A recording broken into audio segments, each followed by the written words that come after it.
At first glance, this looks like a real wolf standing in the forest. But there's something very different about it. Every detail you see was carved from wood, and this is where the entire transformation began. A massive cedar tree trunk, sitting alone in the middle of the forest. Most people would see firewood. He saw something else. Before making a single cut, he spent time studying the wood. Every knot, every crack, and every line in the grain mattered. One deep crack could completely change the plan. So the first challenge was figuring out where the wolf could safely fit inside the tree. He drew the basic silhouette directly onto the trunk, the head, the body, the legs, and finally, the tail. Then the real work began. With a chainsaw in hand, he made the first major cut. Layer by layer, the thick bark disappeared. Underneath it was fresh cedar wood and the first hints of the sculpture. Every large cut had a purpose. Too much wood removed, and there would be no going back. Slowly, the shape of a wolf began to emerge. After the rough carving, the animal was finally recognizable.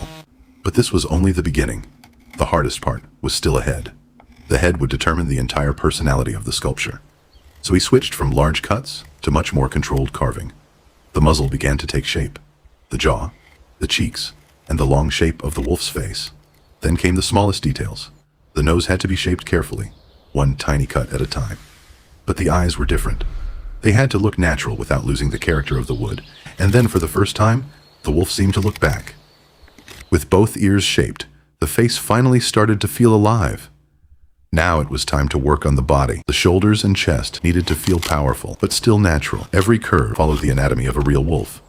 Instead of painting the fur, he carved it directly into the cedar. Hundreds of small cuts began creating the texture, one stroke at a time, one piece of wood at a time. This is where the rough sculpture started becoming something special. The natural grain of the cedar became part of the design. Instead of hiding the wood, he used it. Then he moved down to the legs. Even the paws needed carefully carved details. Each toe and claw was shaped by hand. Tiny details that most people might never notice, but they completely changed the finished sculpture. And finally, the tail.